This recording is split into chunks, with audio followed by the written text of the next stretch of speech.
Hey guys, today we're going to be talking about the long-awaited book, Harry Potter and the Cursed Child by J.K. Rowling, John Tiffany, and Jack Thorne. If you don't know what Harry Potter and the Cursed Child is, you must have been living under a rock for the last year. The Cursed Child is actually a play that they perform over in the UK, which sadly means that a majority of the Harry Potter fans don't get to see it. So they came out with the script in book form so that everyone could enjoy it. If you have not read this book, I highly recommend that you do. Though I would also recommend, if you haven't read the Harry Potter series, that you read that before you read this. That's mainly because this series has a lot of necessary world building that you do not get in this book. Obviously, it's a script. Well, that's all I can say without spoiling you, so bye non-spoilery people! I went into this book completely blind. I didn't read the inside flap, and I steered clear of everything Harry Potter related until I had the chance to sit down and read this book. And because this book was in script form, it was a very fast read. I read it in 5 or 6 hours, and I took a lot of notes while reading it. I'll be going through my notes in this discussion, but I may also jump around at random points as thoughts hit me. One of the things that I already knew going into this book was that it was going to pick up exactly where the 7th book left off at King's Cross Station in the epilogue. I'm very happy that it started us off there because we got to see that in the movie, so that was a good way to get a good visual of what all the characters look like. Though after reading this, I am a little disappointed that movie Draco didn't have a ponytail. We have 3 new main characters in this book. We have Rose, Scorpius, and Albus. Rose, I was happy to find, was a perfect mixture of Ron and Hermione. I mean, she was very smart, but she was also very athletic. And then we have Albus, who wasn't exactly what I was expecting, and he kind of frustrated me a little bit, but I really felt bad for him at the same time. And then we have Scorpius, who right away became my favorite character. He was just so cute and adorable, and I just love seeing how he was crushing on Rose hard. I never really shipped Draco and Hermione, but I imagine everyone who did ship them is really happy at this point, that at least it's happening a generation later.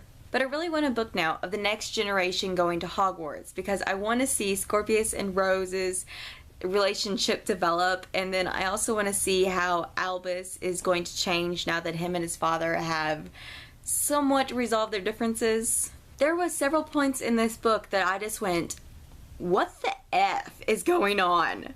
And the first time this happened was the whole rumor that Scorpius was Voldemort's child. What?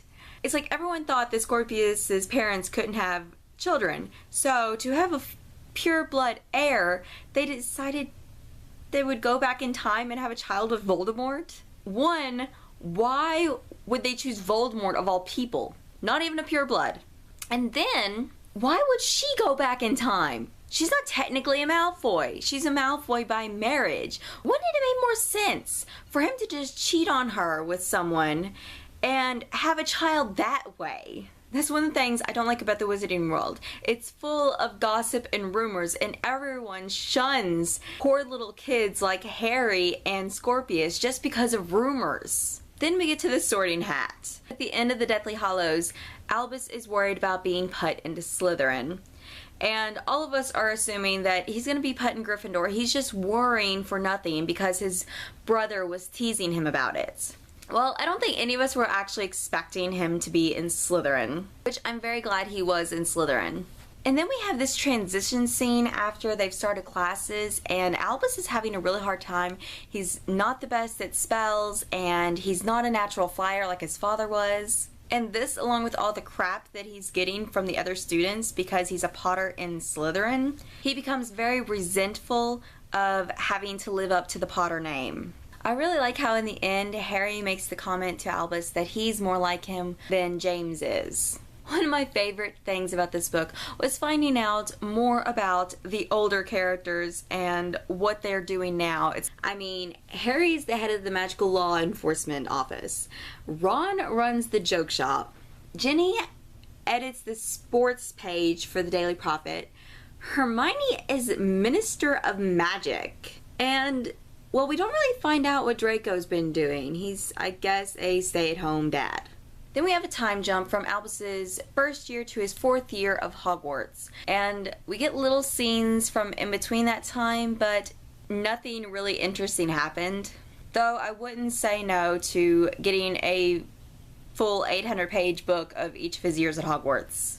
But before Albus starts his 4th year, he baits Harry into saying something that really puts their relationship on the rocks, like it already wasn't. And that night, Harry's scar hurts for the first time in 22 years, which is enough to get everybody in the wizarding world jumping, except for Draco, who just thinks he craves attention.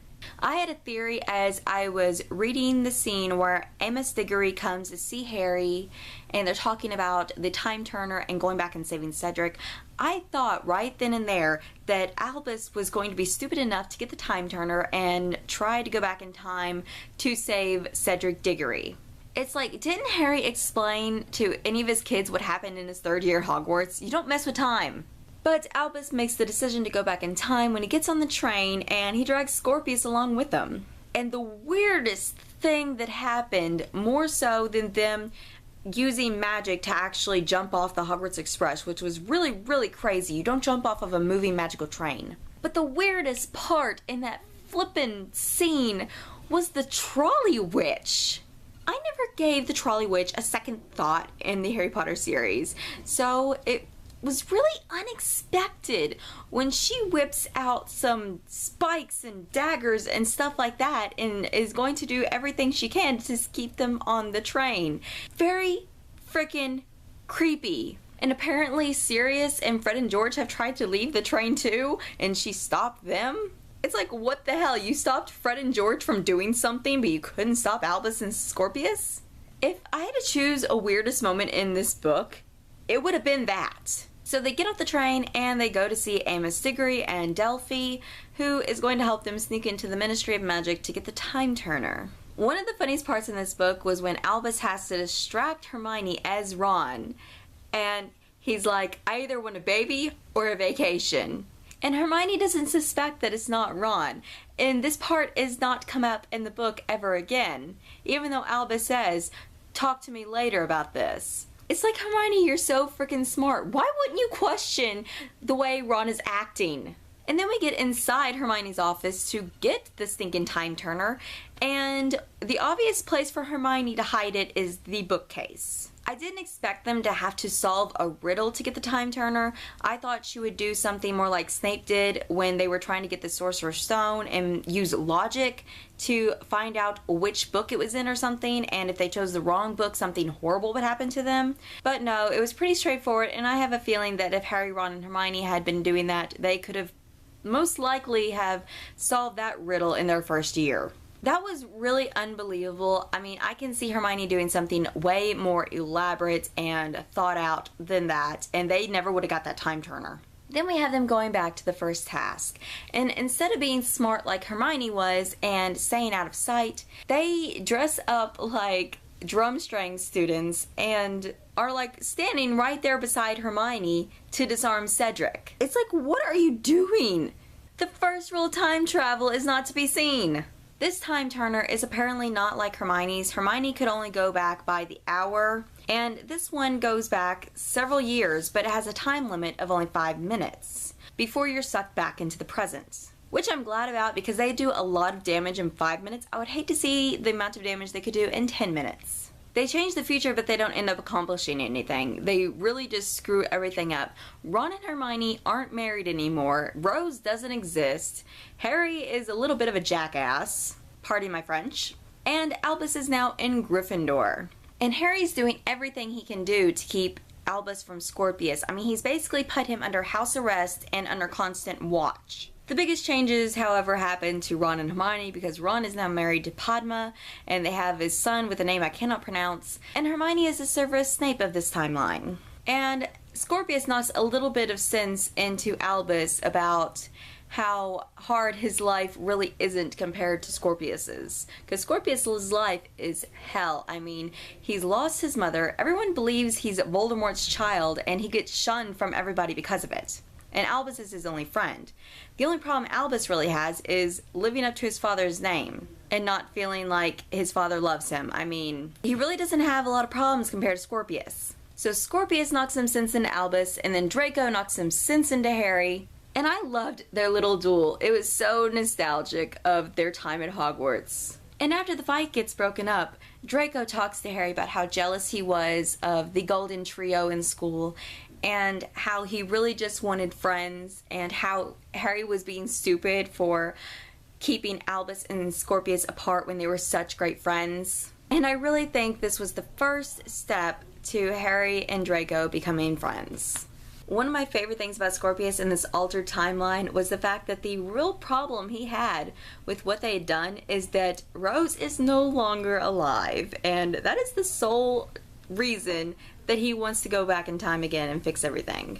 So when Albus comes up with the idea to humiliate Cedric in the second task, he's all for it. So they go to Moaning Myrtle's bathroom, who tells them that they need to go to a specific sink and go through the drain to get to the lake. This was kind of hard to picture, but I just imagined it like how Harry and Ron went through the toilets in the Ministry of Magic in the 7th book. After they go back in time, humiliate Cedric, and return to the alternate future, everything has literally gone to hell. First thing we notice is Albus no longer exists. And then, as if hell wasn't bad enough, you had to make Umbridge, that bitch, the head mistress of Hogwarts. It's like, why hasn't someone killed her by now? Then she drops the bomb that Harry Potter died in the Battle of Hogwarts. And I'm racking my brain. I'm trying to figure out, how the hell did Harry die in the Battle of Hogwarts? What happened? But then we find out what happens. Cedric was so humiliated and broken after the second task that he becomes a Death Eater. What the ever-loving hell? Humiliated or not, what part of that leads to becoming a Death Eater? And him becoming a Death Eater leads to Neville's death. He kills Neville, who was the key to winning the Battle of Hogwarts because he killed the last Horcrux. At this point, I didn't care if they brought Cedric back or not. It's like, he doesn't need to come back. He just needs to stay dead, if that's what he's going to do when he's given a second chance. Even if he didn't know he was getting a second chance. I'm sorry for all the Cedric lovers out there, but at that point, I just didn't want him to come back to life. And then to make matters worse, they're celebrating Voldemort Day. Voldemort and Valor. No. The only positive thing that comes out of this alternate future is the fact that Snape's alive, and he's still good. Ron, Hermione, and Snape are all that's left of Dumbledore's army. And can I just say that Hermione is such a badass in this alternate future that I kind of wanted to keep her.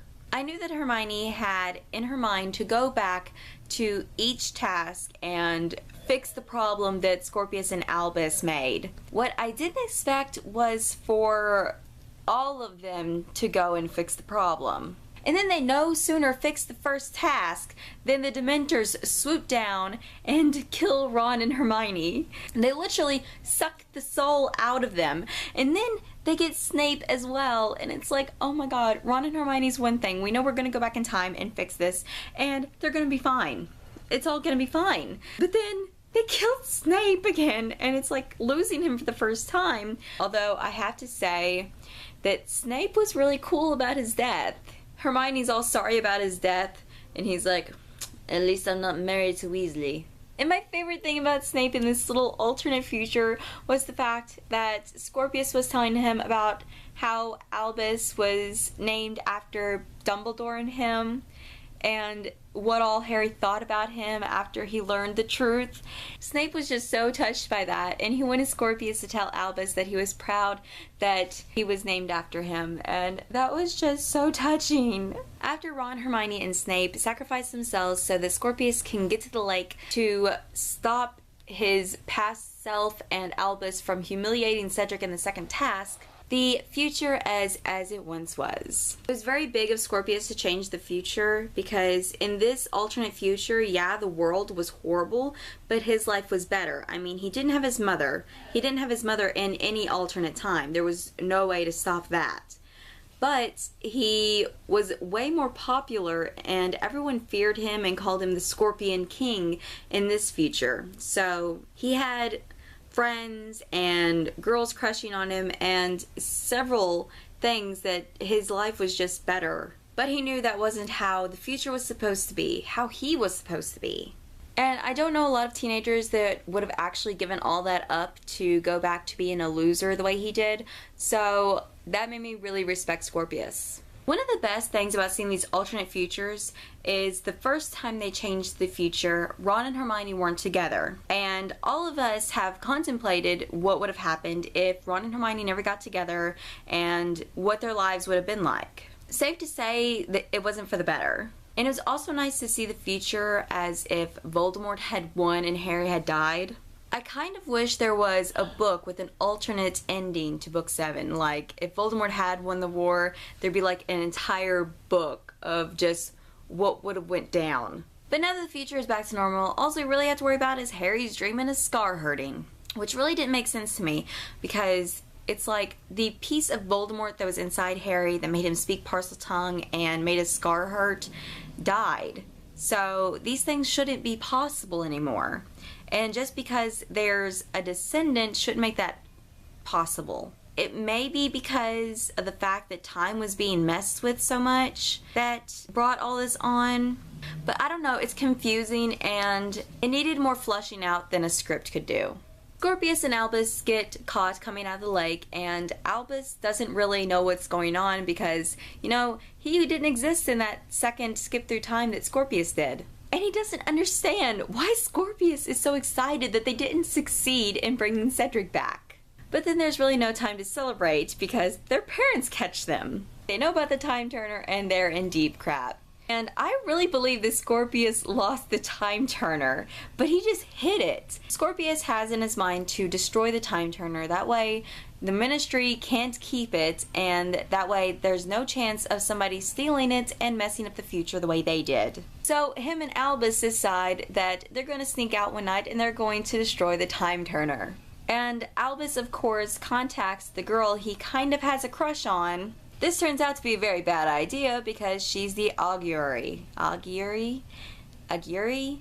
I don't know how to pronounce the word. She's one of the evil people from the second alternate future where Voldemort ruled, and she wants to go back in time to humiliate Cedric during the third task, so that the second alternate future can truly become reality. I kind of foresaw that she was Voldemort's daughter when Scorpius was telling her about the alternate future and how they were going to destroy the Time Turner so that that couldn't happen again. She was acting very, very weird, and I was like, this chick's Voldemort's daughter. That was hinted at way too much. She has to be. When we found out she was Voldemort's daughter, I couldn't stop laughing.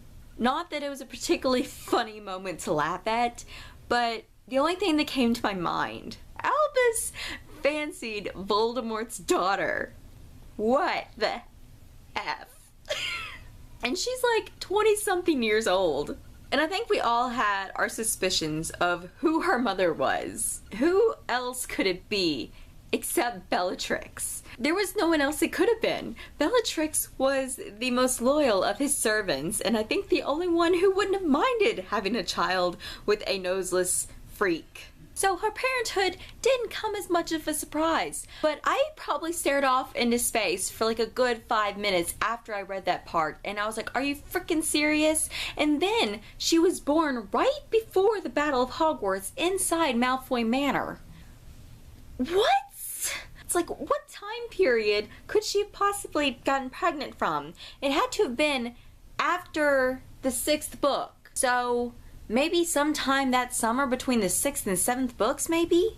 Because we don't really see her between after the 6th book and before the Malfoy Manor scene. At least I don't recall us ever seeing her. Not even at the beginning of book 7 when they're trying to track down Harry.